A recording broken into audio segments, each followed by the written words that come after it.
Hello trader. और कैसे आप सभी लोग। आई होप कि आप सभी लोग ठीक होंगे और आपकी ट्रेडिंग और इन्वेस्टमेंट काफ़ी अच्छी चल रही होगी। तो चलिए हम बात करते हैं मंडे के ऊपर कि मंडे में कौन कौन से लेवल्स हैं जिसके ऊपर हम ट्रेड कर सकते हैं। ठीक है, तो निफ्टी और बैंक निफ्टी हम दोनों को समझेंगे।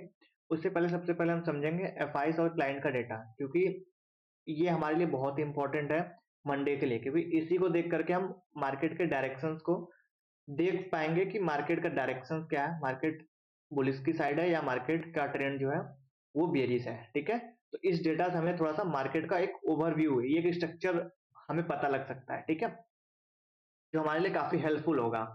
अब देखिए, तो सबसे पहले हम बात करते हैं फाइज के ऊपर। ठीक है, तो अब ये फाइज के इंडेक्स ऑप्शंस की बात करें, तो कॉल ऑप्शंस की बात करें तो कॉल ऑप्शंस में फाइज की बाइंग है 3 लाख के तकरीबन आसपास। और पुट ऑप्शंस की बात करें तो पुट ऑप्शन में 5.5 लाख के आसपास का बाइंग है। तो इससे ये एकदम साफ दिख रहा है कि मार्केट का रुझान ये है कि एफ चाहते हैं कि मार्केट पुट की तरफ जाए, मतलब मार्केट को नीचे ले जाना चाहते हैं। उससे पहले हम सबसे पहले देखेंगे क्लाइंट का डेटा कि क्लाइंट क्या चाहते हैं, क्योंकि मैं बताता हूँ कि एफ और क्लाइंट में हमेशा क्या होता है, 36 का आंकड़ा होता है। अगर एफ बुलिश होंगे तो क्लाइंट बेरिश होंगे। ठीक है, और अगर क्लाइंट बुलिश होंगे तो एफ बेरिश होंगे, क्योंकि एफ कभी भी रिटेलर को पैसा बनाने नहीं देता है। अब ये कॉल ऑप्शंस को अगर आप देखो, इनके कॉल ऑप्शंस में इन्होंने 2 लाख कॉल ऑप्शंस को सेल कर रखा है। सेल करने का मतलब कि अगर आपको एक लेवल से लगता है कि मार्केट नीचे जाएगी, तो आप पुट बाई ना करके आप क्या करते हो, कॉल को सेल करते हो। सेलिंग में थोड़ा सा पैसा ज्यादा लगता है, लेकिन आपको डीके का फायदा मिलता है। और पुट ऑप्शंस की बात करें तो इन्होंने पुट ऑप्शन 5.5 लाख के आसपास की पुट की सेलिंग कर रखी है। पुट सेल करने का मतलब ये होता है कि अगर एक लेवल से आपको लग रहा है मार्केट ऊपर जाएगी, तो आप कॉल बाई नहीं करते हैं, आप क्या करते हैं, पुट को सेल कर देते हैं। और अब देखो, अब यहाँ पर देखने की कोशिश करोगे तो पुट ऑप्शंस में एफ ने क्या किया, बाइंग की है। ये चाह रहे हैं मार्केट नीचे जाए, और इन्होंने क्या किया, एकदम उल्टा पोजीशन वाले इन्होंने पुट को सेल कर दिया है। और ये चाह रहे हैं मार्केट ऊपर जाए। एफ चाह रहे हैं मार्केट नीचे जाए, और क्लाइंट चाह रहे हैं मार्केट ऊपर जाए, तो चलेगी मार्केट नीचे। ठीक है, इस डेटा से हमें ये ओवरव्यू पता लगता है। मैं ये नहीं कहता हूँ केवल एफ और डी के डेटा को आप देख करके ट्रेड करो, और भी कुछ चीजें होती है जिसे हमें देखना होता है। ये हमारे लिए थोड़ा सा हेल्पफुल हो जाता है अपने ट्रेडिंग के डिसीजन मेकिंग में, कि हमें ट्रेड एक्चुअल में बनाना किधर है और ट्रेड कब करना है, क्यों करना है, हमें लॉजिक पता होना चाहिए। ठीक है, चलो, तो ये तो रही डेटा की बात। अब हम आते हैं अपने चार्ट के ऊपर। तो सबसे पहले हम क्या करेंगे, डे 1 का चार्ट देखेंगे। ठीक है, हम क्या करेंगे, 1 डे के टाइम फ्रेम में चार्ट को देखने की कोशिश करते हैं। अब ये बैंक निफ्टी को सबसे पहले हम देखने की कोशिश करते हैं। तो अगर बैंक निफ्टी को अगर आप ये यहाँ पर देखो, ठीक है, अगर बैंक निफ्टी को आप यहाँ पर देखोगे, ये देखो लेवल अपना है 53,400 के आसपास का, जहां से मार्केट रिजेक्शन लेके नीचे आई थी। ठीक है, और एक लेवल ये है आपका, ये लेवल आपका है 54,475 का। ठीक है, कितना है, 54,475 का ये लेवल है। ये अपना हाई है अभी प्रीवियस स्विंग का। ठीक है, प्रीवियस स्विंग का जो है ये हाई है। और अभी मार्केट है कहाँ पर, अगर बैंक निफ्टी देखे तो वो अभी है 53,500 के आसपास पहुंची है। और ये लेवल है 53,385, मतलब 400 का। इसका मतलब है कि इसको मार्केट ने ब्रेक कर दिया है। ये कैंडल जो है इसको ब्रेक कर दिया है अपने पिछले के पिछले स्विंग को। अब हमें ये पता लग रहा है कि इसको इसने ब्रेक कर दिया, मतलब मार्केट में स्ट्रेंथ है यहां तक जाने की। 54,475 के आसपास जो हाई है अपना, यहां तक जाने की कोशिश करेगी। तो इस हिसाब से हमें ये दिख रहा है कि मार्केट यहां तक जाने की कोशिश करेगी, तो ये टारगेट अपना बन रहा है। फिलहाल अभी है 53,500 का, और ये बन रहा है 54,500 का, मतलब 1,000 पॉइंट का हमारे पास गैप है। मतलब ये फील होते हुए आपको अगले हफ्ते दिखेगा। ठीक है, मंडे से ये फील होते हुए आपको दिखेगा। मंडे में ना जाए, ट्यूसडे में चली जाए, लेकिन ये आपको फील होते हुए दिखेगा। अगर इसको ब्रेक करेगा तो फिर मार्केट इसके बाद ऐसे रिट्रेस करेगा, रिट्रेस करने के बाद फिर ऊपर की तरफ जा सकता है। ये तो रही 1 डे के टाइम फ्रेम में कि कहां पर गैप अभी बना हुआ है, मार्केट कहां तक जा सकती है ऊपर की तरफ अगर जाना चाहती है तो। ठीक है, चलो, तो ये तो हो गई 1 डे के टाइम फ्रेम पे बात। अभी हम करते हैं 15 मिनट पे, देख लेते हैं कि हमारे पास कौन से लेवल्स होंगे जिसपे हम एक्चुअल में बाइंग और सेलिंग उस लेवल पे कर सकते हैं। ठीक है, तो वो लेवल समझते हैं हम 15 मिनट के ऊपर।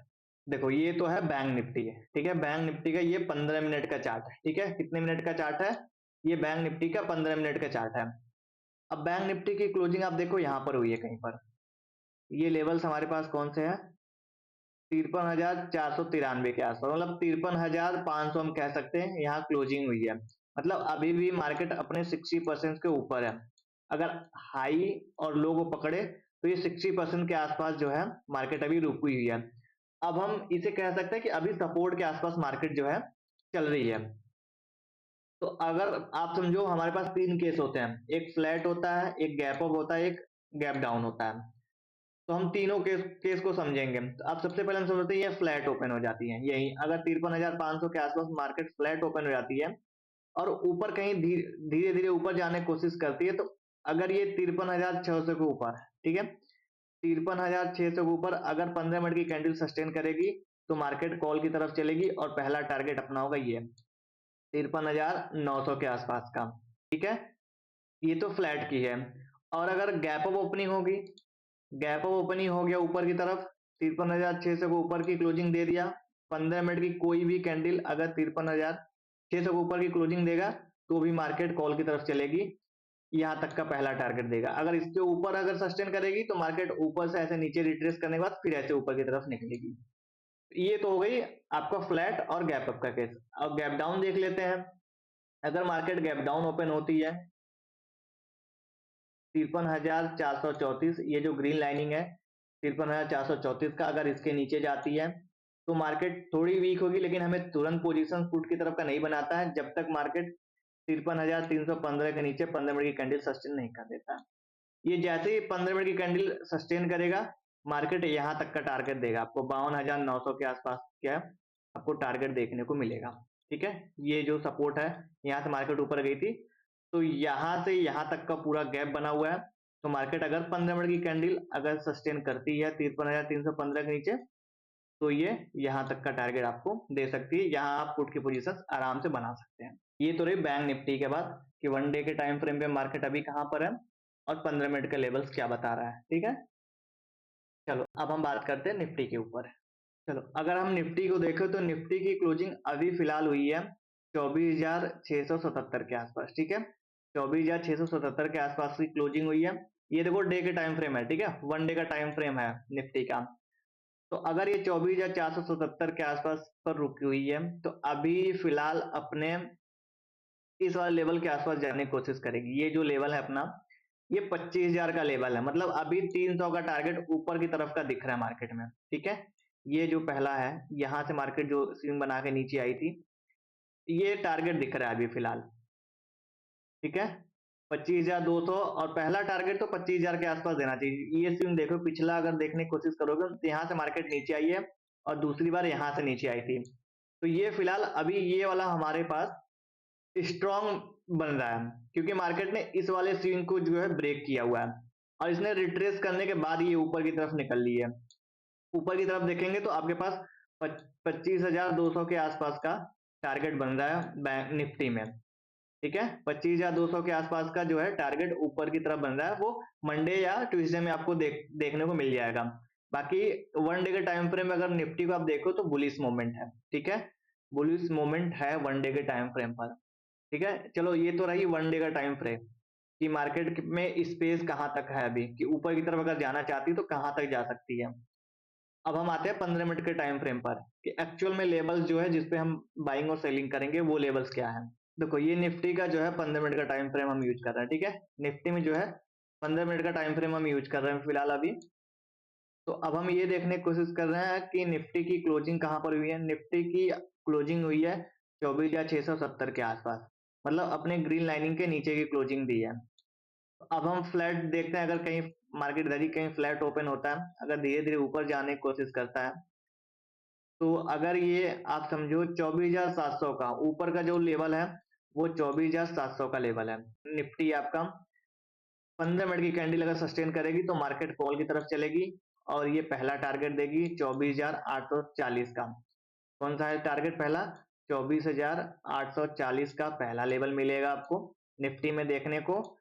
और गैप ओपन हो गया 24,700 के ऊपर 15 मिनट की कैंडल सस्टेन करेगी तो भी मार्केट जो है कॉल की तरफ चलेगी। तो कोई दोनों केस में फ्लैट ओपन हो 24,700 के ऊपर 15 मिनट कैंडल सस्टेन करेगी, मार्केट कॉल की तरफ। गैप अप ओपनिंग हो जाए तो हमारा सुबह ही ट्रेड बन जाएगा, यहाँ तक का टारगेट का हम वेट करेंगे।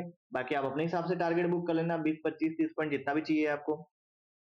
और तीसरा केस ये है कि अगर इस रेड लाइन के नीचे गैप डाउन अगर ओपन हो जाती है मार्केट 24,647 के नीचे अगर 15 मिनट की कैंडल सस्टेन करेगी, तो पहला टारगेट यहाँ तक का होगा 24,520 के, मतलब 24,500 कह सकते हो आप, 24,500 के आसपास का होगा। अगर इसको भी ब्रेक करेगी मार्केट, फिर ऐसे रिटेस्ट करके फिर और नीचे जाने की कोशिश करेगी, फिर ये 24,300 के आसपास आने की कोशिश करेगी। ठीक है, तो ये रहे निफ्टी और बैंक निफ्टी के लेवल्स, आप अपने चार्ट के ऊपर मार्क कर लीजिए मंडे के लिए। बाकी अगर वीडियो अच्छी लगी हो तो वीडियो को लाइक कर दीजिए, अपने दोस्तों के साथ भी शेयर कीजिए, और चैनल पर नया है तो चैनल को सब्सक्राइब कर लीजिए और बेल आइकन दबाना बिल्कुल मत भूलिएगा, ताकि अगर कोई भी अपडेट आए तो उसका नोटिफिकेशन आपको मिल जाए।